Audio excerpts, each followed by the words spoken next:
بسم الله الرحمن الرحيم عما يتساءلون عن النبأ العظيم الذي هم فيه مختلفون كلا سيعلمون ثم كلا سيعلمون ألم نجعل الأرض مهادا والجبال أوتادا وخلقناكم أزواجا وجعلنا نومكم سباتا وجعلنا الليل لباسا وجعلنا النهار معاشا. அஸ்ஸலாமு அலைக்கும் வரஹ்மத்துல்லாஹி வபரகாத்துஹு. என்றைக்கும் சிறந்த தலைவர் என்ற தலைப்பு இங்கே தேர்வு செய்யப்பட்டிருக்கிறது. இந்த தலைப்பு தேர்வு செய்யப்பட்டதனுடைய மிக முக்கியமான நோக்கம் என்னவென்று சொன்னால், இந்த உலகத்திலே ஏராளமான தலைவர்கள் வாழ்ந்து மரணித்திருக்கக்கூடிய நிலையில் ஒரு சில தலைவர்களை மாத்திரம் தங்களுடைய அனுதாபிகள், தொண்டர்கள், தோழர்கள் சில காலங்கள் நினைவு கூறக்கூடிய ஒரு நிலையை நாம் பார்க்க முடிகிறது. அந்த தலைவர்களுடைய நினைவு கூறல் என்பது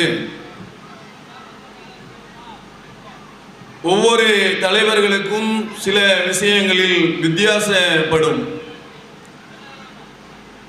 சில தலைவர்களை பற்றிய நினைவு கூறல் என்பது அவருடைய வாழ்க்கையினுடைய ஆரம்ப காலகட்டத்தில் ஏற்பட்டு அவர் மரணிப்பதற்கு முன்னாலேயே அவர்களுடைய தோழர்களால் நினைவு அற்ற நிலையாக மாறுவதை நாம் பார்க்க முடிகிறது. இன்னும் சில தலைவர்கள் தங்களுடைய சமுதாயத்திற்கு வேறு ஒரு தலைவர் வருகிற வரைக்கும் அந்த பழைய தலைவரை நினைவு கூறக்கூடிய நிலையில் வேறு ஒரு தலைவர் வந்துவிட்டால் அந்த பழைய தலைவரை மறைக்கக்கூடிய ஒரு நிலையும் நாம் பார்க்க முடிகிறது. ஆனால் நபிகள் நாயகம் ஸல்லல்லாஹு அலைஹி வஸல்லம் அவர்களுடைய நினைவு கூறல் என்பது வெறுமனே ஒரு குறிப்பிட்ட காலகட்டத்தில் மாத்திரம் அல்லாமல்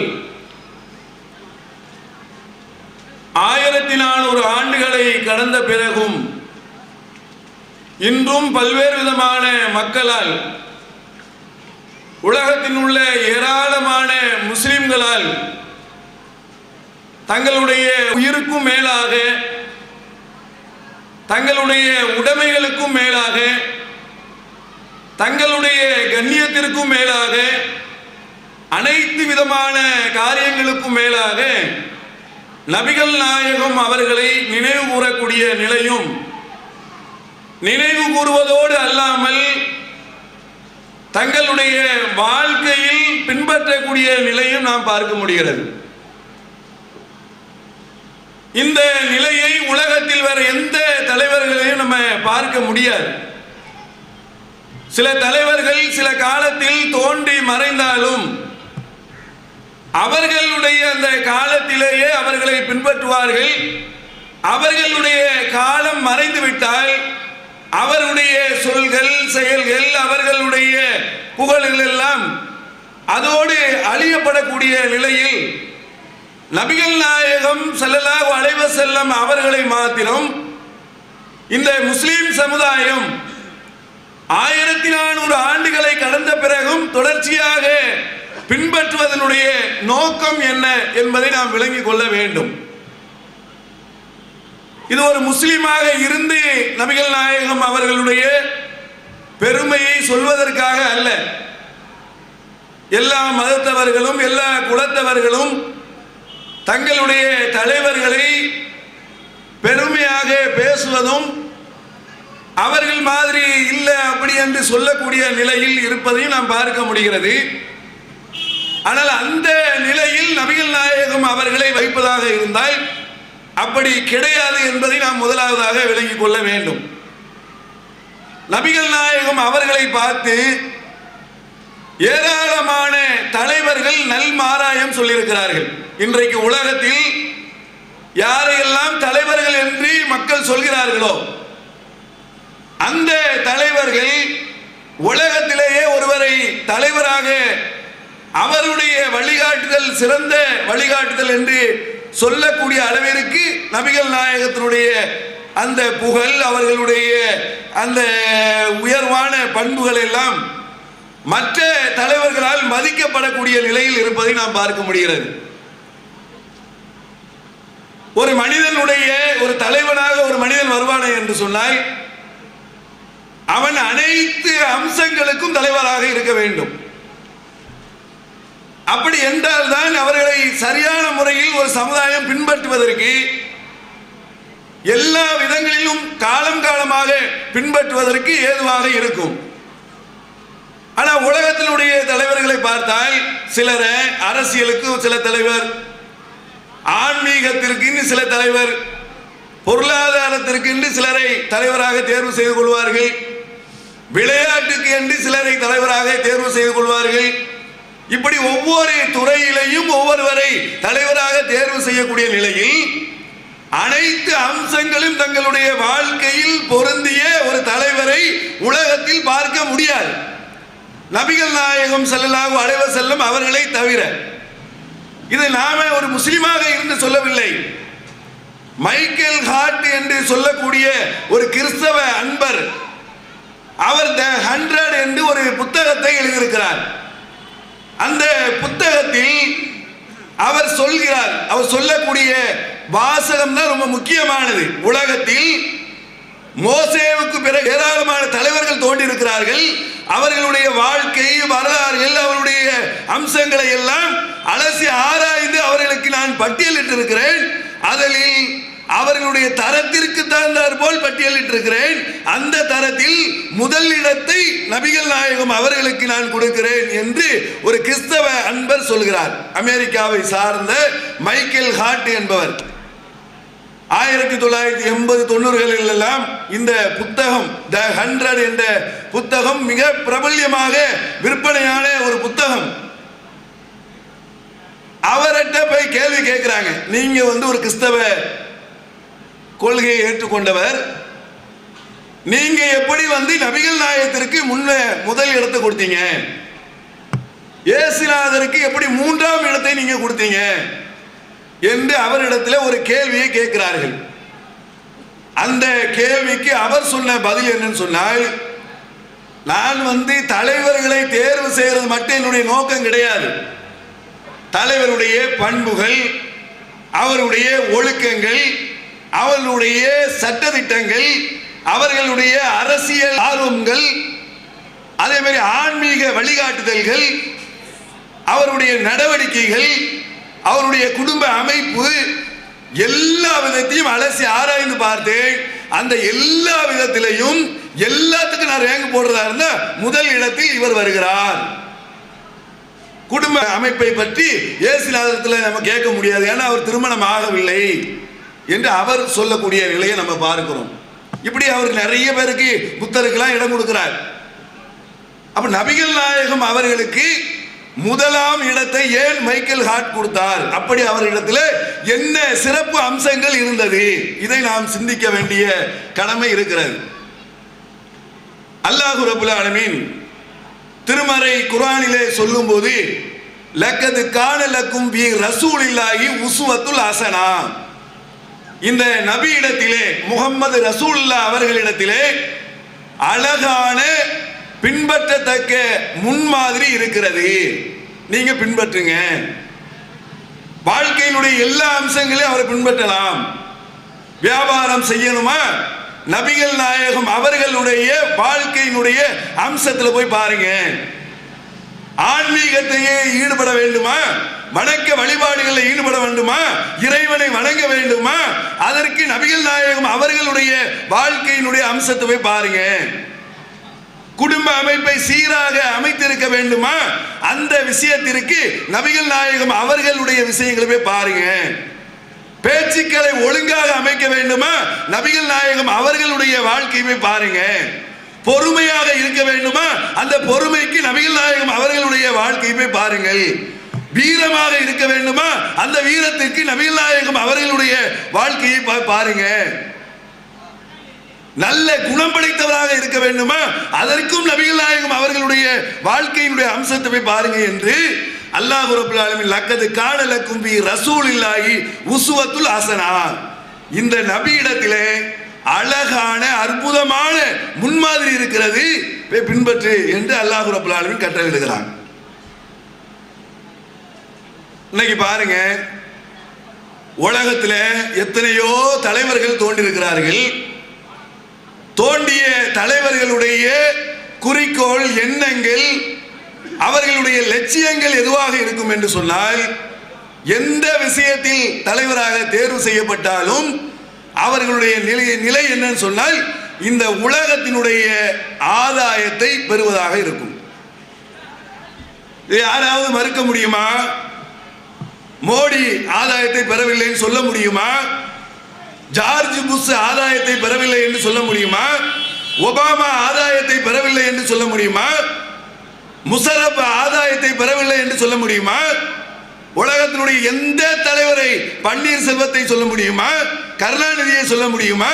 உலகத்தினுடைய எந்த தலைவர்களை ஆன்மீக குருக்களாக எடுத்துக்கொண்டாலும் சரி, அவர்களுடைய நிலைகள் எப்படி இருக்கிறது என்று சொன்னால், இந்த உலகத்தில் ஏதேனும் ஒரு ஆதாயம் பண்ணும். சில பேர் ஆன்மீகத்தை ஒரு கேந்திரமாக எடுக்கிறான், சில பேர் அரசியலை ஒரு கேந்திரமாக எடுக்கிறான், சில பேர் வியாபாரத்தை ஒரு கேந்திரமாக எடுக்கிறான். இப்படி ஏதாவது ஒரு காரியத்தில் முன்னேற்ற பாதையில் அடைய வேண்டும் என்பதற்காக அவன் அதுல உள்ள தில்லு முள்ளுகள் எண்ணில் அடங்காத அளவுக்கு தான் உலகத்தினுடைய தலைவர்களை நாம் பார்க்க முடிகிறது. நபிகள் நாயகம் ஸல்லல்லாஹு அலைஹி வஸல்லம் அவர்களை ஆன்மீக விஷயத்தில் பாருங்க.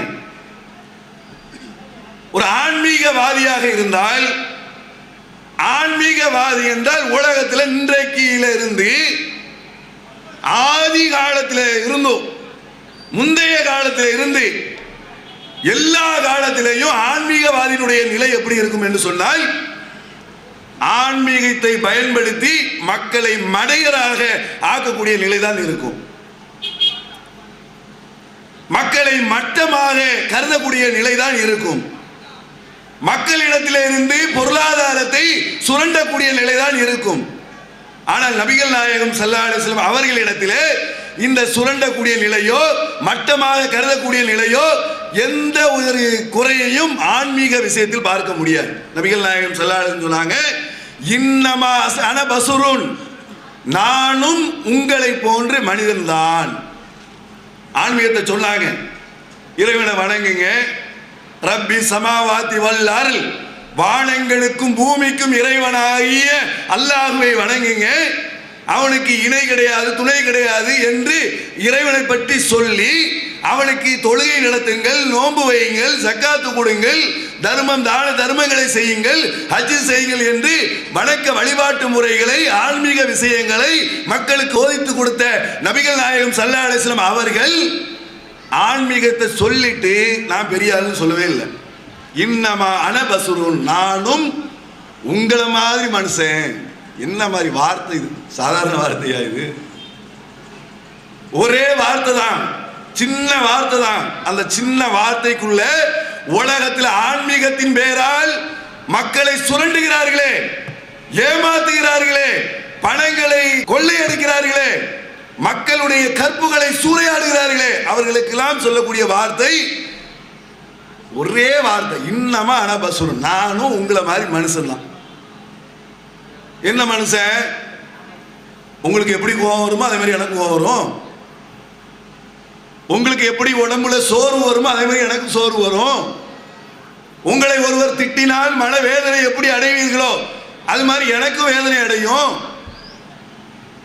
எனக்கும் வயிறு வசிக்குது, நானும் சாப்பிடணும், நானும் கடைக்கு போகணும், நானும் உழைக்கணும், நானும் அதை செய்யணும் இதை செய்யணும். அதனால நான் ஆன்மீக குருவாக இருக்கிறேன் என்பதற்காக உங்களை விட ஒரு படி உசந்துட்டேன்னு நீங்க நினைக்காதீங்க. இன்னைக்கு ஆன்மீக வாதிகள் சொல்லிட்டு வராங்கல்ல, அவங்கள பாருங்க. எந்த மதத்தை சார்ந்த ஆன்மீகவாதியாக இருந்தாலும் சரி, முஸ்லீம் மதத்தை சார்ந்த ஆன்மீகவாதிகளாக இருந்தாலும் சரி, அவர்களுடைய நிலை எப்படி இருக்கிறது சிந்திச்சு பாருங்க. ஆன்மீகவாதினா அவருக்கு தனி ட்ரெஸ் போட்டுருவார், நம்மள மாதிரிலாம் போட மாட்டார். ஹசரத் தனி ட்ரெஸ், அவர் சேக்கு அவர் தனி ட்ரெஸ், அவர் பாதிரி அவர் தனி ட்ரெஸ், இவர் சாமி அது தனி ட்ரெஸ். ஒரு தனி ஆடையை அணிவித்துக் கொண்டு மக்களிடம் இருந்து அவர் தனித்து காட்டுவார். முடிய வளர்த்து வச்சிருப்பாரு, இல்லைன்னு முடிய மொட்டை அடிச்சிருவாரு. நகத்தை ஃபுல்லா விட்டுருப்பாரு, இல்லைன்னா நகமே இருக்காது.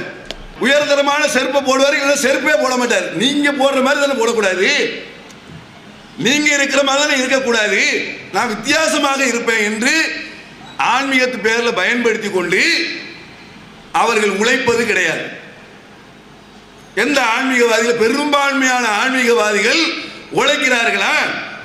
கிடையாது. பாத்தியா ஓதலாமா, கத்த ஓதலாமா, மௌலூது ஓதலாமா, கயிறு கட்டலாமா, தாயத்தை அணியலாமா, ஊரியாம் பாத்தியா ஓதலாமா, அதை செய்யலாமா இதை செய்யலாமா, மந்திரி கேட்டா, மாற்று மதத்தில் கூட மந்திரி கேட்டா, ஜோசியம் பார்க்கட்டா, ஜாதகம் பார்க்கட்டா, உனக்கு அதை செய்யறேன் இதை செய்யறேன்னு சொல்லி ஆன்மீகவாதின்னு எவனா வரானோ அவங்கள பெரும்பான்மையான பேர் அவன் ஆன்மீகவாதியே கிடையாது. நம்மகிட்ட கையேந்தக்கூடிய பிச்சைக்காரர்களாக இருக்கிறார்கள். அல்லாஹ் ரப்பல் ஆலமீன் சொல்றான், உங்களிடத்திலே கூலியை கேட்காத நேர்வழி பெற்றோரை பின்பற்றுங்கள். ரசூலுல்லாஹ் யாருமே கூலிலாம் கேட்க மாட்டாங்க. அவங்க உழைச்சாங்க, கஷ்டப்பட்டாங்க, வியாபாரம் செஞ்சாங்க, ஆடு வளர்த்தாங்க, அந்த ஆட்டில் கிடைந்து கிடைக்கக்கூடிய லாபத்தில் பொருள் ஈட்டினாங்க, அதை வச்சுதான் சாப்பிட்டாங்க. எங்கேயுமே பாத்தியா ஓதிட்டு 100 ரூபா குடி, 200 ரூபா குடி, 300 ரூபா குடின்னு சொல்லல. எந்த மக்களையும் ஏமாத்தல, வீடு வீடா போய் பொருள் திரட்டல, உழைத்தார்கள். போய் பள்ளிவாசல போய் பெரிய ஜிப்பாவை கட்டி போட்டுட்டு தலப்பாவை கட்டிட்டு திக்கு செஞ்சுட்டு இருக்கல. அவர்கள் எவ்வளவு பெரிய உழைப்பாளியாக இருந்து மக்களுக்கு ஒரு ஆன்மீகத்தை சொல்லி இருக்கிறாங்க. நீ பின்பற்றுவதாக இருந்தால் லா இலாஹ இல்லல்லாஹ் முஹம்மது ரசூலுல்லாஹ் என்று சொல்லக்கூடியது உண்மையாக இருந்தால் இஸ்லாமிய சமுதாயத்தினுடைய தலைவர்களுக்கும் சொல்றோம், இஸ்லாமிய ஜமாத்தினுடைய அந்த இமாம்களுக்கும் சொல்கிறோம். என்ன, ரசூலுல்லாஹ் எப்படி நடந்தாங்க அது மாதிரி நடங்க. ரசூலுல்லாஹ் எல்லா காலத்திற்கும் ஒரே மாதிரி தான், அது மாதிரி பின்பற்றுங்க. ஆன்மீகத்தில் போறவங்க ஏமாத்தாதீங்க, சுரண்டாதீங்க, உழைங்க, கஷ்டப்படுங்க. அப்ப அந்த விஷயத்தில் நபிகள் நாயகம் ஸல்லல்லாஹு அலைஹி வஸல்லம் அவர்கள் அழகான ஒரு முன்மாதிரியாக இருந்து காட்டிய ஒரு நிலையை நாம் பார்க்கிறோம். அது மாதிரி நீங்க எடுத்துக்கொண்டால் அரசியலை சில பேர் என்ன செய்வாங்க, அரசியலுக்கு தலைவர் என்று சொல்வார்கள். உலகத்தில் நிறைய அரசியல் தலைவர்கள் இருக்கிறார்கள். இந்த அரசியல் தலைவர்கள்லாம் அதனுடைய நோக்கம் எப்படியா இருக்கு? நமக்கு இன்னைக்கு இது தமிழ்நாடே சிரிச்சுக்கிட்டு இருக்கு, இந்தியாவே சிரிச்சுக்கிட்டு இருக்கு, உலகமே சிரிச்சுக்கிட்டு இருக்கிறது. அங்க ட்ரம்பை பார்த்தா அங்க ஒரு பக்கம் டம்மு டம்முன்னு அடிக்குது உலகம். இவனா ஒரு தலைவரா, இவனா ஒரு நாட்டுக்கு ஒரு தலைவரா என்று ட்ரம்புக்கு அங்க எதிர்ப்பு. இங்க பிரதமர் மோடியை எடுத்துக்கொண்டால் அவருக்கு இந்தியா முழுவதும் எந்த அளவுக்கு, நேற்று குஜராத்தில் மோடி அவர்களுடைய அந்த பாஜகவுடைய மீட்டிங்லேயே அந்த மக்களால் வளர்த்து வாக்கெடுக்கப்பட்ட அந்த அவர்களுடைய தோழர்களாலேயே பயங்கரமான எதிர்ப்பு கிளம்பி இந்த ரூபாய் நோட்டு பிரச்சனையினால் பெரிய அளவில் எதிர்ப்பு கிளம்பி இருக்கிறது. அது நாடு முழுவதும் எல்லா இடங்களிலும் இருக்கிறது. ஏன் காரணம் என்ன?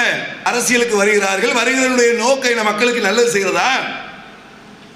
மக்களுக்கு கருப்பு நோட்டை அழிச்சிட்டேன், அதனால கருப்பு நோட்டில் அழிஞ்சு போச்சு, அதனால அவங்களுக்கு நல்ல வெள்ளை நோட்டை கொடுத்துருதானே, அந்த நோக்கமா? இல்ல அம்பானிக்கும் அதானிக்கும் கொண்டு போய் மொத்தமாக கொண்டு கொடுக்கறது நோக்கமா? எங்க எடுத்துக்கிட்டாலும், தமிழ்நாட்டினுடைய அரசியல் எடுத்துக்கிட்டாலும் சரி, கேரளாவுடைய அரசியல் எடுத்துக்கிட்டாலும் சரி, ஆந்திராவுடைய அரசியல் எடுத்துக்கிட்டாலும் சரி, கர்நாடகாவுடைய அரசியல் எடுத்துக்கிட்டாலும், உத்தரப்பிரதேசத்தினுடைய அரசியல் எடுத்துக்கிட்டாலும் சரி, உலகத்தினுடைய எந்த நாட்டினுடைய அரசியலை எடுத்துக்கிட்டாலும் சரி, அந்த அரசியலில் வரக்கூடிய தலைவர்களுடைய நோக்கம் எதுவாக இருக்குன்னு சொன்னால், மக்களை சுரண்ட வேண்டும், மக்களை அடிமைப்படுத்த வேண்டும், மக்களை முட்டாளாக ஆக்க வேண்டும் என்பதுதான் உலகத்தினுடைய தலைவர்களுடைய நோக்கத்தை நம்ம பார்க்கிறோம். ரசூலுல்லாவும் ஆரம்ப காலத்தில் மக்கா மாநகரில் தன்னந்தனியாக பிரச்சாரம் செய்து ஒரு சில நபர்களோடு அங்கிருந்து மதீனா நகருக்கு ஹிஜ்ரத் செய்து மதீனா நகரில் மிகப்பெரிய ஆட்சியை அமைத்தார்கள், அற்புதமான ஆட்சியை அமைத்தார்கள். இன்றைக்கு அமெரிக்கா என்று சொன்னால் உலகமே நடுநடுங்கிற மாதிரி நபிகள் நாயகம் ஸல்லல்லாஹு அலைஹி வஸல்லம் அவர்களுடைய அந்த ஆட்சியை பார்த்துட்டு முஹம்மது என்ற பெயரை சொன்னால் ஒரு மாசம் பயணம் செய்யக்கூடிய தூரத்தில் உள்ளவனா நடுநடுங்கக்கூடிய அளவுக்கு ஒரு பெரிய ஆட்சியை பண்ணார்கள். முகம்மது வராரு, முகம்மதுடைய ஆட்சி பயங்கரமான ஆட்சி, பிச்சு போடுவார் பிச்சு, அவ்வளவுதான். அவரு சொன்ன சொல் மாற மாட்டார் என்கிற மாதிரியான ஒரு பய உணர்வோடு பீதியோடு கலந்த மரியாதையை ஒரு மாசம் பயணம் செய்யக்கூடிய ஊர் எந்தெந்த நாடுலாம் இருக்குதோ அந்த நாட்டில் உள்ளவங்க எல்லாம் பயப்படுற அளவுக்கு நபிகள் நாயகம் ஸல்லல்லாஹு அலைஹி வஸல்லம் அவர்கள் மதீனா நகரில் ஒரு பெரிய ஆட்சியை அமைத்து காட்டினார்கள். அந்த அரசியல் தலைவராக தேர்வானார்கள், நாட்டினுடைய ஜனாதிபதியாக ஆனார்கள், பெரிய பெரிய செல்வந்தர்களை எல்லாம் தன்னுடைய கீழே வைக்கக்கூடிய அளவிற்கு ஒரு பெரிய மன்னராக ஆனார்கள். ஆனால் அவர்களுடைய நிலை எப்படி இருந்தது தெரியுமா? அதை பார்த்துட்டு தான் காந்தியடிகள் சொல்றார், ரசூலுல்லாஹ்வுடைய அந்த வரலாறை படிக்கிறார். காந்தி, மகாத்மா காந்தி இருக்காங்க இல்லையா, அவங்க படிக்கிறார். என்ன படிக்கிறான்னு சொன்னால், நான் சிறையில் இருக்கும்போது நபிகள் நாயகம் அவர்களுடைய வரலாறை நான் படித்தேன், காலை கண்ணீர் வடித்தேன். அப்படியே கண்ணீர் அவருக்கு வந்துருச்சு. அதை அவர் சொல்றார். பெர்னார்ட் ஷா சொல்கிறார், நபிகள் நாயகம் மாதிரி ஒரு புரட்சி தலைவர் கிடையாது. சரோஜினி நாயுடு அவர்கள் சொல்கிறார்கள், நபிகள் நாயகம் அவர்கள் இருந்தால் காலத்தில் உள்ள எல்லா பிரச்சனைக்கும் அவர் தீர்வை சொல்லிவிடுவார். அண்ணா சொல்கிறார், நபிகள் நாயகம் அவர்களுடைய வாழ்க்கை ஒரு புடம் போட்ட தங்கமாக இருக்கிறது. இப்படி நெப்போலியன் முதற்கொண்டு எல்லா தலைவர்களும் நபிகள் நாயகத்தினுடைய, ஏன்னா அவர்கள் அரசியல் தலைவர்களாக தங்களை அறிமுகப்படுத்திக் கொண்டவர்கள்.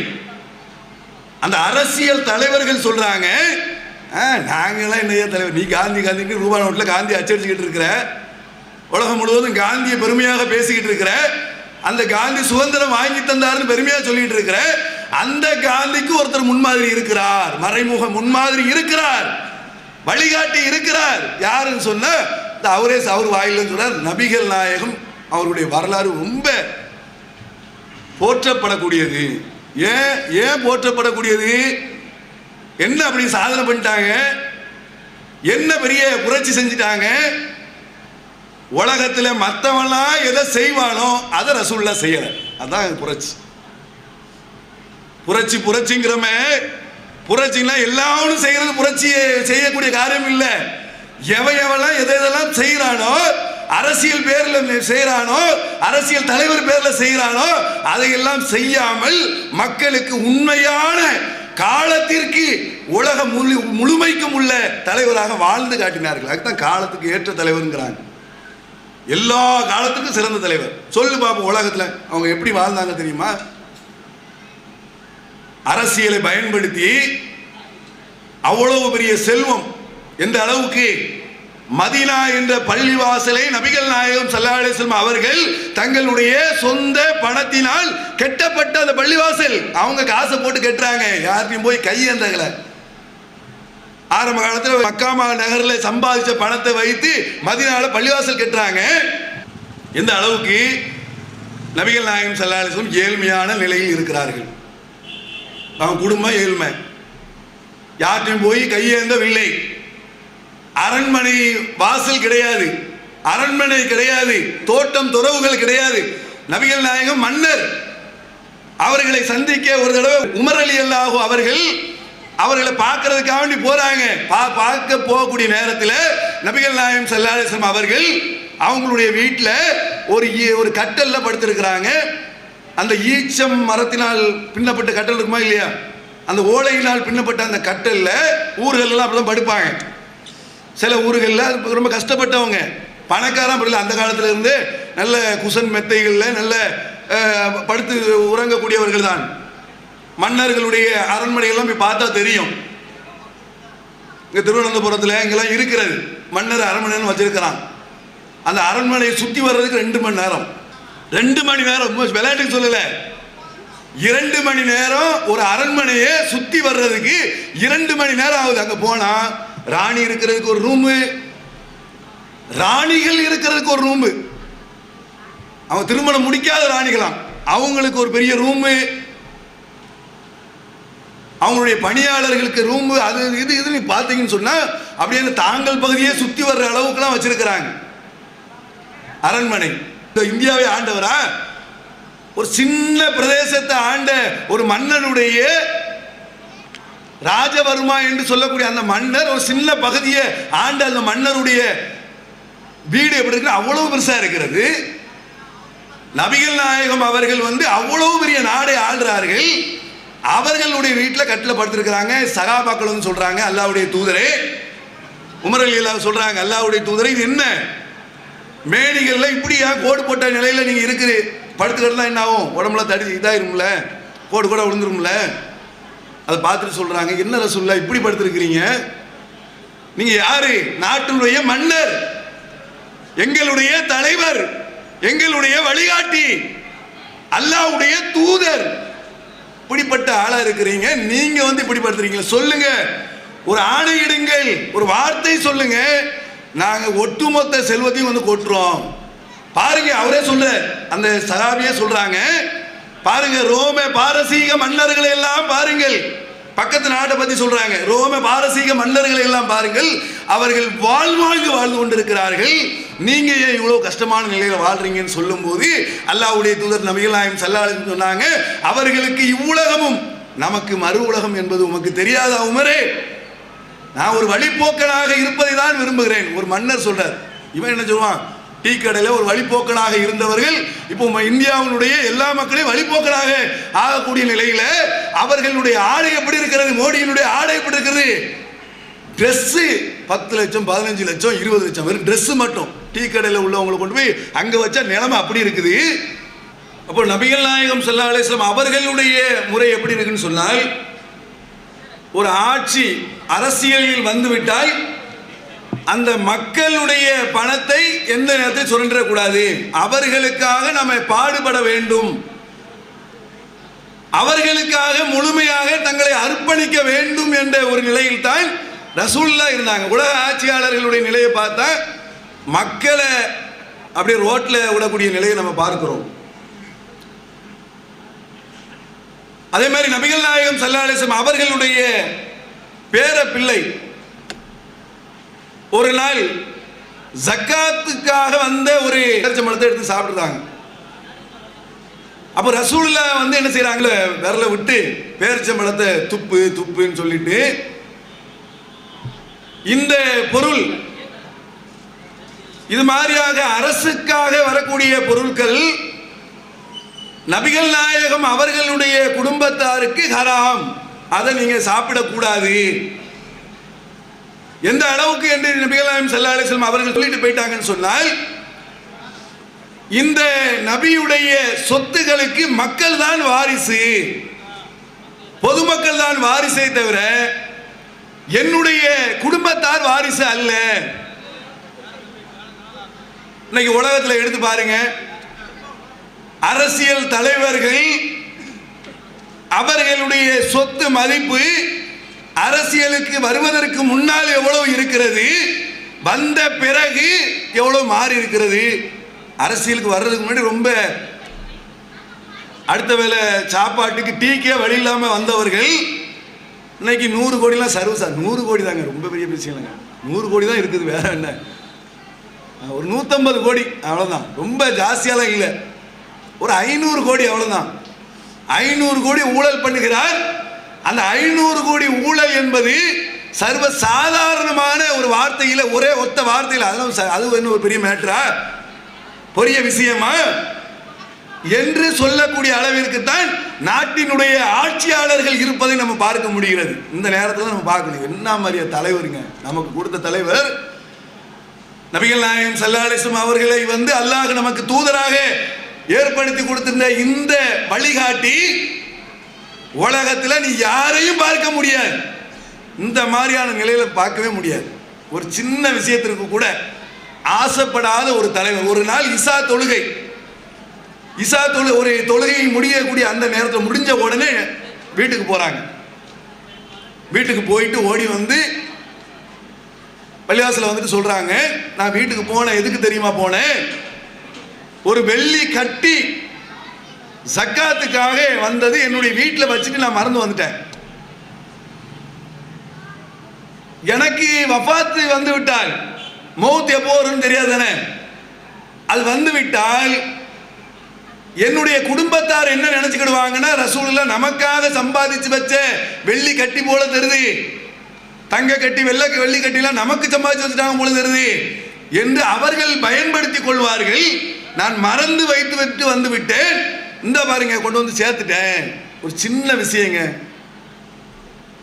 இப்படி ஒரு பொருளாதாரத்தை முறையாக கையாண்டு அவர்களுடைய சந்ததிக்கு ஒரு பாரத்தை சுமத்தி விட்டு போன நபிகள் நாயகம் ஸல்லல்லாஹு அலைஹி வஸல்லம் அவர்கள். ரசூலுல்லாஹ்வுடைய மௌத்துக்கு பிறகு அவங்களுடைய மகள் ஃபாத்திமா ரலியல்லாஹு அன்ஹா அவர்கள் பொருளாதாரத்தில் சிரமப்பட்ட நிலையில் ரசூலுல்லாஹ்வுக்கு பிறகு வந்த ஆட்சியாளராக இருக்கக்கூடிய அபூபக்கர் சித்திக் ரலியல்லாஹு அவர்களிடத்துல போய் கேட்கிறாங்க. ஒரு மன்னர்கிட்ட போய் கேட்கிறாங்க. ஏற்கனவே மன்னருடைய மகள், ஒரு இறை தூதருடைய மகள் ஃபாத்திமா ரலியல்லாஹு அன்ஹா, அவங்க அதுக்கு ரசூலுல்லாஹ்வுடைய மௌத்துக்கு பிறகு அபூபக்கர் சித்திக் கிட்ட போய் கேட்கிறாங்க, என்னுடைய தகப்பனாருடைய சொத்து ஒன்று இருக்கிறது, நாங்கள் வறுமையில் வாடுகிறோம், அதனால அந்த சொத்தை மட்டும் எனக்கு கொடுத்துருங்க, வேற ஊர்ல உள்ள சொத்தை எடுத்து உலக போடுற வேலையை சொல்ல கேட்கல. அவங்க உலகத்தில் முழுவதும் அப்படிதான் நடக்கிறது. தலைவருடைய பிள்ளை பேரன் கொள்ளு பேரன் அவன் இவன் உலகத்தில் உள்ள யார் யார் பேர்லாம் எழுதணுமோ, ஒட்டுமொத்த சொத்துக்களை எழுதணுமோ, இதுதான் நடந்து கொண்டிருக்கிறது. நபிகள் நாயகம் ஸல்லல்லாஹு அலைஹி வஸல்லம் அவர்களுடைய மகள் கேட்கிறாங்க. அபூபக்கர் சித்திக் சொல்றாங்க, ஃபாத்திமா ரலியல்லாஹு அன்ஹா அவர்களே, உங்களுக்கு தெரியாதா, உங்களுடைய தந்தை ஒரு வார்த்தை சொன்னார்களே தெரியாதா, நபியுடைய சொத்துகளுக்கு மக்கள் தான் வாரிசுன்னு சொன்னாங்களே உங்களுக்கு தெரியாதா, அதனால என்னால் தர முடியாது, கோச்சுக்கிடாதீங்க, வருத்தப்படாதீங்க. சும்மா கேட்டிருப்பாங்க. எவ்வளவு பெரிய வேதனையில, எவ்வளவு பெரிய கஷ்டத்துல, எவ்வளவு பெரிய துன்பத்துல கேட்டிருப்பாங்க. கிடையாது, ஆட்சியாளரே அப்படி உருவாக்கிட்டு போனாங்க. எல்லா காலத்துக்கும் தலைவர் தான் பாருங்க. ரசூலுல்லாஹ் காலத்திற்கும் சிறந்த வழிகாட்டி ரசூலுல்லாஹ் அவர்கள் வழிகாட்டியாக இருந்தார்கள். ரசூலுல்லாஹ்வுக்கு பிறகு வந்த ஆட்சியாளராக இருக்கக்கூடிய அபூபக்கர் சித்திக்கும் சிறந்த வழிகாட்டியாக நடந்து கொண்டார்கள். அதுக்கப்புறம் உமர் ரலியல்லாஹு, உஸ்மான் ரலியல்லாஹு இவர்கள் எல்லாம் அவர்கிட்ட பாடம் பெற்ற சில விஷயங்களை வைத்து கொண்டு ஆட்சி பண்ணாங்க. இன்றைக்கும் ரசூலுல்லாஹ்வுடைய இடத்துல பாடம் பெற்று ஆட்சி செய்யக்கூடிய எல்லார் இடத்திலையும் இந்த பண்புகளை நீங்கள் பார்க்கலாம். சவுதியிலுடைய சல்மான் சும்மா அற்புதமா பண்ணிட்டாருங்க, சூப்பரா இளவரசரையே போட்டு தள்ளிட்டாரு. போட்டு தள்ளிட்டாருன்னா கொலை செய்யல, கொலைக்கு கொலை செஞ்சார். கொலைக்கு கொலை, கண்ணுக்கு கண்ணு, பல்லுக்கு பல்லு, காயத்துக்கு காயம் ஏற்படுத்தக்கூடிய தண்டனை என்பது இஸ்லாமிய அரசினுடைய சட்டம் என்று திருமறை குர்ஆன் சொல்கிறது. அந்த திருமறை குர்ஆனை நபிகள் நாயகம் ஸல்லல்லாஹு அலைஹி வஸல்லம் அவர்களுடைய காலத்தில் நிறைவேற்றி காட்டினார்கள். தன் மகள் பாத்திமா திருடினாலும் கையை வெட்டுவேன் சொன்னார்கள். அந்த காலத்தில் உள்ள சகாபாக்களுக்கு தண்டனையை வழங்கினார்கள்.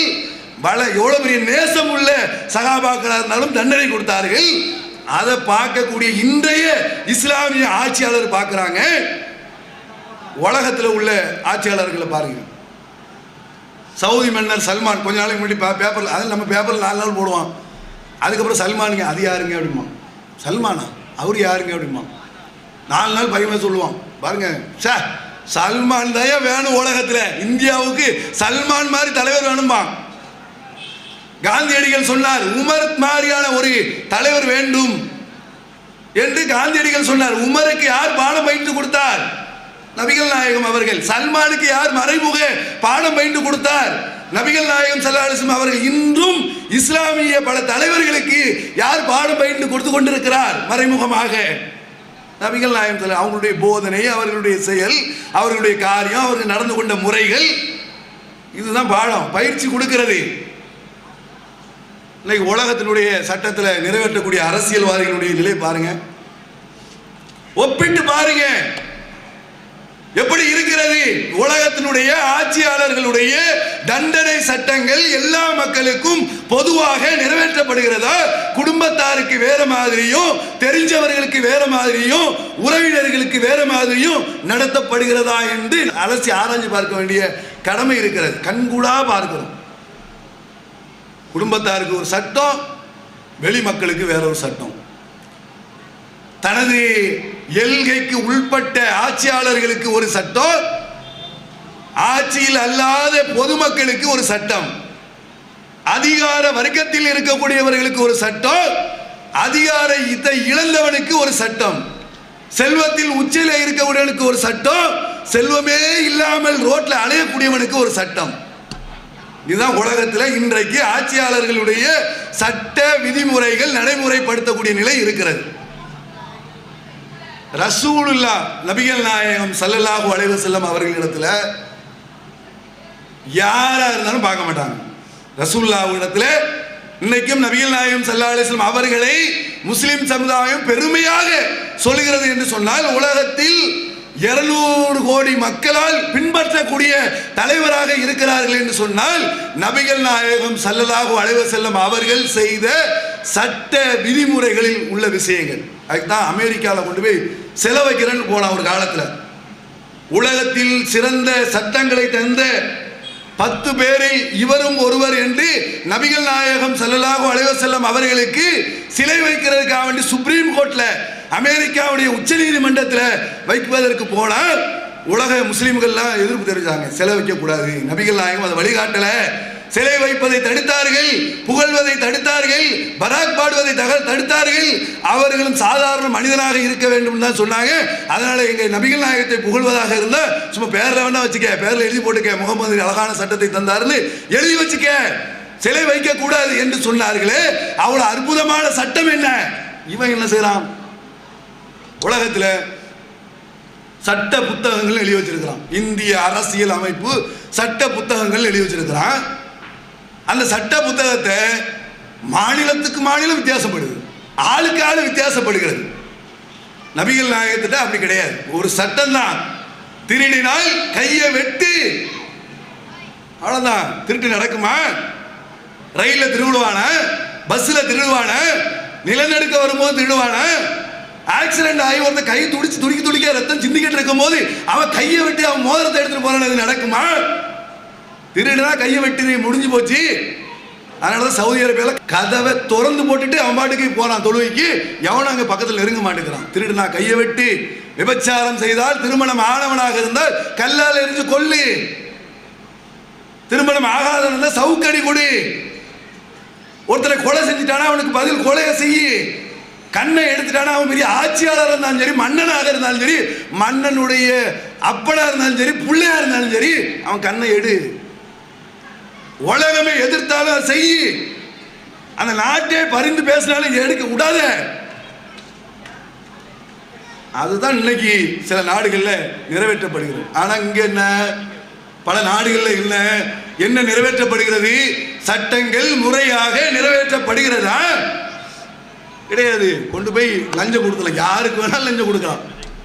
நீதிபதிக்கு கொடுக்கலாம், எம்எல்ஏக்கு கொடுக்கலாம், எம்பிக்கு கொடுக்கலாம், பிரதமருக்கு கொடுக்கலாம், ஒபாமாவுக்கு கொடுக்கலாம், ட்ரம்புக்கு கொடுக்கலாம்.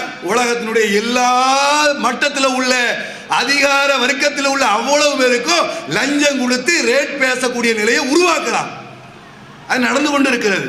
எந்த ஒரு ஆளை காட்டுங்க பார்ப்போம். அப்ப இந்த காலத்திலேயே ரசூலுல்லாஹ் தானே தலைவர்.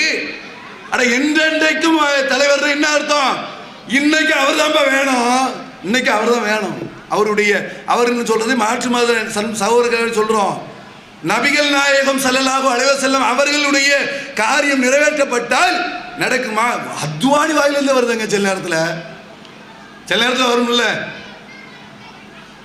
அத்வானி சொல்ற இஸ்லாமிய சட்டம் இந்தியாவில் வேண்டும். அவருக்கே ஒரு ஆசை. ஏன் இவன் பண்ற அநியாயம் தாங்க முடியலையே, ஓவரா இருக்குது. இஸ்லாமிய சட்டம்னா எல்லாம் டக்குன்னு முடிச்சு வேலையை முடிச்சுட்டு போ. நீ போட்டுக்கிட்டு 10 கோர்ட்டு 15 கோர்ட்டு 15 நீதிமன்றம், லட்சக்கணக்கான போலீஸ் ஸ்டேஷனு, லட்சக்கணக்கான சிறைச்சாலைன்னு ஏன் வச்சுக்கிட்டு கஷ்டப்பட்டு கிடக்குற? இலகுவான முறையில் குற்றம் நிரூபிக்கப்பட்ட தண்டனை நிறைவேற்றல உனக்கு என்னப்பா? இஸ்லாமிய சட்டம் ரசூலுல்லாஹ் அப்படி நிறைவேற்ற. ஒரு அரசியல்வாதினா எவனுக்கும் பயப்படக்கூடாது, யாருக்கும் பயப்படக்கூடாது. துணிச்சல் இருக்க வேண்டும், தைரியம் இருக்க வேண்டும், ஈரமாக செயல்பட வேண்டும். அல்லாஹ்வுடைய தூதர் நபிகள் நாயகம் ஸல்லல்லாஹு அலைஹி வஸல்லம் அவர்கள் தங்களுக்காக எந்த விதமான பாதுகாப்பு வைக்கல. முன்னாடி 10 பேர், பின்னாடி 10 பேர் பராக் பாடிக்கிட்டு வாரார் ஆட்சியாளர் வராருன்னு சொல்லிட்டு ஒரு அசரத்தை பார்க்க முடியலைங்க. பள்ளிவாசல்ல ஒரு அசரத்தா தான் இருப்பாரு. அவரு டீ கடைக்கு போகும்போது 4 பேரை கூட்டு தான் போவார். போயிட்டு வருவோம், டீ கடைக்கு போயிட்டு வருவோம். என்ன அசரத் அப்படிதான் இருக்கிறாரு, கவுன்சிலர் அப்படிதான் இருக்கிறாரு, மோதினார் அவர் 2 பேரை வச்சுக்கிறாரு. எல்லாரும் எப்படி இருக்குன்னு சொன்னா ஒரு 4 பேரை பாதுகாப்பு. ரசூலுல்லாஹ் அப்படி கிடையாது, எந்த பாதுகாப்பும் கிடையாது. நபிகள் நாயகம் ஸல்லல்லாஹு அலைஹி வஸல்லம் அவர்களுடைய வீட்டில் சந்திப்பதற்காக ஒரு நபித்தோழர் செல்கிறார். அவருடைய வீட்டில் எந்த பாதுகாவலரும் இல்லை என்ற செய்தியை அவங்க சொல்றாங்க. ரசூலுல்லாஹ்வுடைய வீட்டில் பாதுகாவலர் கிடையாது, நேரா போய் சந்திக்கிறாங்க. இன்னைக்கு ஒரு ஆள் மூத்தானாரா, உயிரோட இருந்தாரா, என்ன ஏது அதை கண்டறியறதுக்கு மக்கள் மெண்டல் ஆயிடுவாங்க. ரசூலுல்லாஹ் அப்படி கிடையாது, பாதுகாப்புலாம் கிடையாது. அப்படிப்பட்ட நிலையில் இருந்த நபிகள் நாயகம் ஸல்லல்லாஹு அலைஹி வஸல்லம் அவர்கள் வீரத்தில் எப்படி சிங்கமாக செயல்பட்டார்கள். போர்க்களத்தில் என்ன அவர்கள் தான் வீரனாக முதல் இடத்துல நிற்பார்கள். எதிரிகளை வீழ்த்துறதுல என்ன துணிச்சல் நிறைந்தவராக நின்றார்கள். போர்க்களத்தில் அவன் கட்டளை இட்டு போயிட்டு இங்க கள்ள நோட்டை ஒழிக்கிறேன்னு சொல்லிட்டு வெளிநாட்டில் போய் தஞ்சம் அடைகிறது அல்ல. பார்லிமெண்ட்ல கேள்வி கேட்பான்னு சொல்லிட்டு பாராளுமன்றத்துக்கு வராமல் இருப்பது அல்ல. நபிகள் நாயகம் ஸல்லல்லாஹு அலைஹி வஸல்லம் போர்க்களத்தை எதிரிகள் அறிவிக்கும் போது எதிர்கொள்ளக்கூடிய நிலையில் ரசூலுல்லாஹ் இருந்த நேரத்தில் நபிகள் நாயகம் ஸல்லல்லாஹு அலைஹி வஸல்லம் என்ன செய்தார்கள்? போர்க்களத்தில் முதல் வீரரே ரசூலுல்லாஹ் தான், அதுக்கப்புறம் மற்றவங்க. அதனால தான் உஹது போர்க்களம், அந்த போர்க்களத்தில் நபிகள் நாயகம் ஸல்லல்லாஹு அலைஹி வஸல்லம் அவர்களுடைய பல் வெட்டுப்படுகிறது. எதிரி வந்து வாள் கொண்டு போட்ட அந்த கவசம் போட்டிருப்பாங்களா இல்லையா, கவசத்தை தாண்டி ரசூலுல்லாஹ்வுடைய பல்லு வந்து அடிபடுது. எந்த நாட்டிலேயாவது நீ கேள்விப்பட்டிருக்கீங்களா? ஒரு தலைவருக்கு, ஆட்சி தலைவர் போர்க்களத்தில் போய் நின்ன கடைசியில தான் மன்னரை பிடித்தார்கள் அப்படிமா. ரசூலுல்லாஹ் என்ன போர்க்களத்துக்கு போன நான் தான் வீரன், என் மௌத்துக்கு மேலதான் என்னுடைய தோழர்களுடைய மௌத்து இருக்க வேண்டும், என்னை பின்பற்றவர்களுடைய மௌத்து இருக்க வேண்டும் என்று உறுதியோட செயல்பட்டார்களே. இப்படி ஒரு தலைவரை நீங்க காட்டுங்க உலகத்துல, எங்கேயாவது பார்க்க முடிகிறதா? அதனால தான் இஸ்லாத்தை பின்பற்றக்கூடிய, ரசூலுல்லாஹ்வை பின்பற்றக்கூடிய லக்கத் கான லக்கும் ஃபீ ரசூலில்லாஹி உஸ்வத்துல் ஹஸனா என்ற அந்த வழிமுறையை கையேந்தி கொண்டிருக்கக்கூடியதனால தான் இங்குள்ள நிலையில பாருங்க, வெள்ள நிவாரணத்தில் அவ்வளவு பேர் களத்துல போய் குதிக்கிறோம்.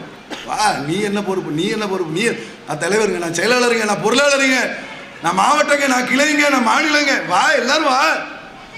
நானும் குப்பையை வள்ளுவேன், நானும் சாக்கடை கிளி பண்ணுவேன், நானும் மரத்தை வெட்டுவேன். நானும் மக்களை காப்பாற்றுவேன், நானும் தண்ணிக்குள்ள நீச்சல் அடிப்பேன். உலகத்தில் எங்க போன அந்த வெள்ள நிவாரண போட சென்று ஆண்டு வந்துச்சு. அந்த நேரத்தில் கவுன்சில் எங்க போனார்கள், எம்எல்ஏக்கள் எங்க போனார்கள், அங்க உள்ள அதிகாரிகள் எங்க போனார்கள்? வழி நடத்த ஆள் இல்ல, தலைவரே எங்கன்னு தெரியும் போது தொண்டர்கள் எங்க? ரசூலுல்லாஹ் 1400 ஆண்டுகளை கடந்த பிறகு அவர்கள் வஃபாத்தான பிறகும் கூட அவர்களுடைய சொல் செயல் அங்கீகாரங்கள் நம்முடைய வாழ்க்கையில் பிரதிபலிக்கிறது என்று சொன்னால் இந்த காலத்தில் அவங்க தான் எங்களுக்கு தலைவர். நாளைக்கு வரக்கூடிய காலத்துக்கு அவங்க தான் எங்களுக்கு தலைவர். கியாமத்து நாள் வரைக்கும் அவங்க தான் தலைவர். அதை விட சிறந்த தலைவரை நீ கொண்டு வா பார்ப்போம். முடியவே முடியாது.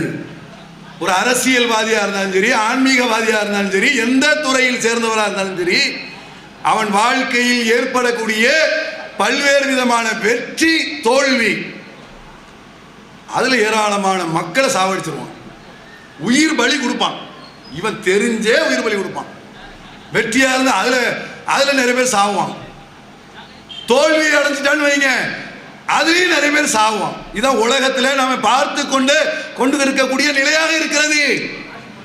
ஒரு தலைவர் ஜெயிச்சிட்டாரு சொன்னா எதிரி டீம்ல உள்ள ஆளை அடிச்சு நொறுக்கிறது, அவன் கடையை அடிச்சு நொறுக்கிறது, மௌத்து சதி கேட்டுச்சுன்னா அந்த கடையை கலவரத்தை ஏற்படுத்துறது, வெற்றியை தார்மாறாக கொண்டாடுகிறது. இதுதான் உலகத்தில் நம்ம பார்த்துட்டு இருக்கிறோம். ஆனால் நபிகள் நாயகம் ஸல்லல்லாஹு அலைஹி வஸல்லம் ஒரு தலைவராக இருந்து, ஒரு வழிகாட்டியாக இருந்து, மக்களுக்கு நேர் வழிகாட்டியாக இருந்த இந்த நபிகள் நாயகம் ஸல்லல்லாஹு அலைஹி வஸல்லம் அவர்களுக்கும் வெற்றியும் ஏற்பட்டது, தோல்வியும் ஏற்பட்டது. அல்லாஹ்வுடைய தூதர்னா அப்படி வெற்றியே கிடைக்கும் கிடையாது. எல்லாருக்கும் வரக்கூடிய அதே சோதனைகள் துன்பங்கள் ரசூலுல்லாஹ்வுக்கும் ஏற்பட்டிருக்கிறது. தில்கல் ஐயாமு தாவிலுகா பைனன்னாஸ், காலச்சக்கரத்தை மாறி மாறி சுழல விடுகிறோம். வெற்றி ஒரு நாள் வந்துச்சுன்னா இன்னொரு நாள் தோல்வி வரும், தோல்வி ஒரு நாள் வந்தா அடுத்த நாள் வெற்றி வரும், வெற்றியும் தோல்வியும் மாறி மாறி வரும். இது ஒரு காலச்சக்கரம் மாதிரி சுத்திக்கிட்டே இருக்கும். இந்த யதார்த்த நிலையை தெரியாத பல தலைவர்களுடைய தொண்டர்கள், அந்த தொண்டர்களுடைய அந்த சமுதாயங்கள் என்ன ஆயிருதுன்னா தாறுமாற, வெற்றினா தாறுமாறான கொண்டாட்டம், தோல்வி என்றால் தற்கொலை செய்யி, மரணம் அடை, போய் எங்கேயாச்சும் போய் உளி, மற்றவனை காலி பண்ணு, இதுதான் இருக்கிறது. ஆனால் நபிகள் நாயகம் ஸல்லல்லாஹு அலைஹி வஸல்லம் அவர்கள் எப்படின்னு சொன்னால் அவர்களுக்கு மக்கா வெற்றி கிடைத்தது. அல்லாஹ் ரப்பல் ஆலமீன் சொல்றான், இதா ஜா நஸ்ருல்லாஹி வல் ஃபத்ஹ் வரைதன் நாஸ யதுகுலூன ஃபீ தீனில்லாஹி அஃப்வாஜா ஃபஸப்பிஹ் பிஹம்தி ரப்பிக வஸ்தஅஃபிர்ஹு இன்னஹு கான தவ்வாபா. நபியே நீங்க சொல்லுங்க, அல்லாஹ்வுடைய வெற்றியும் அல்லாஹ்வுடைய உதவியும் வரும்போது மக்கள் கூட்டம் கூட்டமாக இஸ்லாத்தில் நுழைவதை நீர் பார்க்கும் போது பிஸப்பிஹ் பிஹம்தி ரப்பிக, நீங்க சொல்லுங்க, அல்லாஹ்வுடைய புகழை சொல்லுங்க, அவனிடத்திலே பாவ மன்னிப்பு தேடுங்கள். ரசூலுல்லாஹ் அப்படியே செஞ்சாங்க. அல்லாஹ்வுடைய கட்டளையை மீறதுல முனை அளவுக்கு அவங்க எந்த அளவுலையும் ஒரு காலத்தில் மீறவே மாட்டாங்க. செய்கிறதுல அப்படியே செய்வாங்க. புகழ் வந்துச்சுன்னா பெருமை அடிக்க மாட்டாங்க, தாறுமாறாக நடக்க மாட்டாங்க. ஆனால் இன்னைக்கு பாருங்க, ஆட்சி தலைவர்களை பாருங்க, வந்தாரு தலைவர், வாராரு தலைவர், வருங்காலமே எதிர்காலமே இந்தியாவே தமிழகமே பாரதமே, பாரத பிரதமரே, உலக நாயகனே, உத்தம நாயகனே, வார்த்தை வணங்க வயதில்லை, உன்னை மன்றாடி வணங்குகிறோம் என்று வார்த்தையை போட்ட உடனே தலைவர்கள்லாம் அப்படி பரவாயில்ல, நம்ம பேர் ஏதாச்சும் ஒரு இடத்துல இல்லைன்னு வைங்க, அவ்வளோதான். போர்டு 10 போர்டில் ஒரு போர்டில் பேர் இல்லைன்னு வைங்க, உடனே அவர் கூட யார், அது கவுன்சிலர் யார், இவரா, என்ன நீ புகழலை போடலை பெருமைப்படுத்தலை, நான் யாரு உனக்கு அப்படி. ரசூலுல்லாஹ் அப்படியா? அவங்களுடைய வாழ்க்கை அல்லாஹ் சொல்ற மாதிரியான அடிப்படையில் அமைச்சிருந்தாங்க. எந்த நேரத்தையும் புகழனுடைய விஷயத்தை விரும்பவே இல்லை. எந்த அளவுக்கு நபிகள் நாயகம் ஸல்லல்லாஹு அலைஹி வஸல்லம் அவர்களுடைய காலத்தில் சில பேர் நபிகள் நாயகம் ஸல்லல்லாஹு அலைஹி வஸல்லம் அவங்கள்ட்ட சொல்லுவாங்க, நீங்களும் அல்லாஹ்வும் நினைத்த மாதிரி நடந்துருச்சுன்னு சில காரியத்தை சொல்லுவாங்க. அப்போது சில பேர் அதை சுட்டி காட்டுறாங்க, அல்லாவும் நீங்களும் நடத்த மாதிரி நடந்துச்சுன்னு சொல்றது தப்பா இருக்குது. அப்போ ரசூலுல்லாஹ் சொல்றாங்க, மாசா அல்லாஹ், அல்லாஹ் நாடியல் மாதிரி நடந்துச்சுன்னு சொல்லுங்க. பிறகு நான் நினைச்ச மாதிரி சொல்லுங்க. அல்லாவும் நானும் நினைச்ச மாதிரி நடந்துன்னு சொல்லாதீங்க. ஒரு சின்ன விஷயம் தான். ஒரு சபைக்கு வருவார்கள், என்னை பார்த்து யாரும் எந்திரிச்சு நிற்க கூடாது சொல்லுவாங்க ரசூலுல்லாஹ். ரசூலுல்லாஹ் ஒரு சபையில இருப்பாங்க, வந்த மக்கள் கேட்பாங்க, ஐயுக்கும் முகமது, உங்கள முகமது யாரு? இவர் தான். ஓ அப்படியா?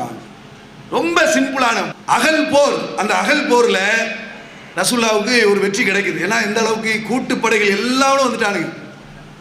அந்த நேரத்தை அவங்கள வென்று ரசூலுல்லாஹ் ஒரு இடத்தை சொல்றாங்க, லா இலாஹ இல்லல்லாஹு வஹதா, வணக்கத்துக்குரியவன் அல்லாஹ்வை தவிர வேறு யாரும் இல்லை, அவன் தனித்தவன், அவன் படைக்கு அவன் உதவி செய்தான், அவன் பெருமை பாராட்டினான், அவன் மட்டுமே எதிரி படைகளை தனித்து நின்று அழித்தான், எனக்கு எந்த ரோல் இல்லை. வெற்றிக்கு அப்படி சொல்றாங்க. தோல்விக்கு எவ்வளவு பெரிய தோல்வி வந்தாலும் சரி, சகாபாக்களுடைய நிலை எப்படி இருந்துச்சுன்னு சொன்னா, ரசூலுல்லாஹ்வுக்கு ஒரு தோல்வி ஏற்பட்டோன்னு அப்படி வருத்தப்பட்டிருக்கிறாங்க. அப்ப ரசூலுல்லாஹ் சொல்றாங்க, ஒன்றும் பெரிய விஷயம் இல்லைப்பா, வெற்றி தோல்வி என்பது எல்லாத்துக்கும் வரும். ரசூலுல்லாஹ் ஒரு தடவை அவருடைய ஒட்டகம் ஓடிக்கொண்டிருக்கிறது. அந்த ஓடிக்கொண்டிருக்கக்கூடிய ஒட்டகத்தில் ஒட்டக பந்தயம்லாம் வைப்பாங்கல்ல, அந்த நேரத்தில் ரசூலுல்லாஹ்வுடைய ஒட்டகம் தான் எப்பவும் ஜெயிக்கும். ஒரு நேரத்தில் ரசூலுல்லாஹ்வுடைய அந்த ஒட்டகம் அல்பா என்று சொல்லக்கூடிய அந்த ஒட்டகம் ஒரு நாள் தோல்வியை கண்டு வருகிறது. ரசூலுல்லாஹ் கவலையே படல, ஆனா சகாபாக்கள் கவலைப்படுறாங்க. அதை பார்த்துட்டு ரசூலுல்லாஹ் சொல்றாங்க, வெற்றி தோல்வி அதெல்லாம் சாதாரண விஷயம், ஏன்பா இதுக்கு போய் கவலைப்பட்டு இருக்கீங்க என்று அவர்களுக்கு ஆறுதல் சொல்லக்கூடிய நிலையை நம்ம பார்க்கிறோம். அதனால வெற்றி தோல்வி, அரசியல், ஆன்மீகம் எல்லா விஷயங்களையும் நீங்க எடுத்துக்கொண்டால் ரசூலுல்லாஹ்வுடைய முன்மாதிரி இருக்கிறது, எல்லாம் நிறைய இருக்கிறது. அவர்களுடைய ஏழ்மை, அவர்களுடைய பொறுமை, நிறைய சொல்லிக்கிட்டே இருக்கலாம், அவ்வளவு இருக்கிறது அவர்கள் பின்பற்றக்கூடிய விஷயங்கள். அதில் எல்லா காலத்திற்கும் சிறந்த தலைவராக நபிகள் நாயகம் ஸல்லல்லாஹு அலைஹி வஸல்லம் அவர்கள் திகழ்கிறார்கள். அவர்களுடைய வழிமுறையை பின்பற்றி நடக்கக்கூடிய நன்மக்களாக அல்லாஹ் ரப்பல் ஆலமீன் நம் அனைவரையும் ஆக்கி அருள் புரிவானாக என்று கூறி விடைபெறுகிறேன். வாஹிர் தௌஹானா அல்ஹம்துலில்லாஹி ரப்பில் ஆலமீன். அஸ்ஸலாமு அலைக்கும் வரஹ்மத்துல்லாஹி வபரகாத்துஹு. அல்லாஹ்